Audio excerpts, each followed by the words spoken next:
Nagpapatuloy pa rin ang rescue operation sa Maco, Davao de Oro matapos ang naganap na landslide doon.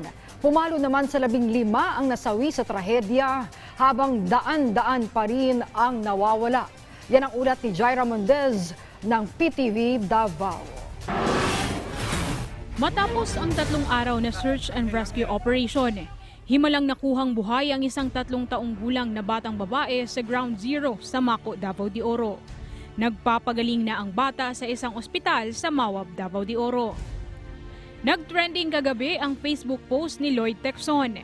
Isa siya sa sakay ng bus na natabunan sa Masara landslide sa Maco, Davao de Oro.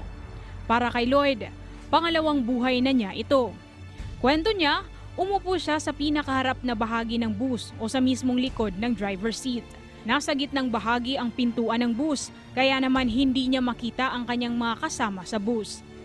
Hanggang napansin niyang nagtutulakan na ang mga tao sa loob ng bus para makalabas na nagresulta ng stampede.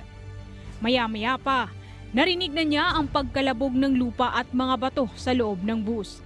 Nanalangin na lamang si Lloyd ng sandaling iyon.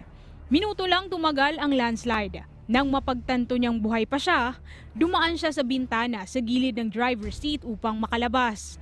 Narinig niya ang isa pang kasamahan at dalawa silang nagsumikap na makapunta sa ligtas na lugar. Doon na sila nakita ng mga rescuer at dinala sa ospital. Sinubukan ng news team na makausap si Lloyd pero hindi pa raw siya handa. Tumulong na rin ang isang K9 working dog sa rescue at retrieval operation sa Masara landslide. Siya ay si Apa na mula sa Coast Guard District Southeastern Mindanao. Kahapon, 3 bangkay ang kanyang natunton at na-retrieve ng mga otoridad. Sa datos ng Municipal Risk Reduction and Management Office sa Maco, hanggang kaninang tanghali, higit 100 ang naitalang missing sa landslide habang 15 ang naitalang patay at 31 ang sugatan. Higit 1,000 pamilya ang nanatili ngayon sa evacuation centers. Mula rito sa PTV Davao, Jaira Mendez para sa Pambansang TV sa Bagong Pilipinas.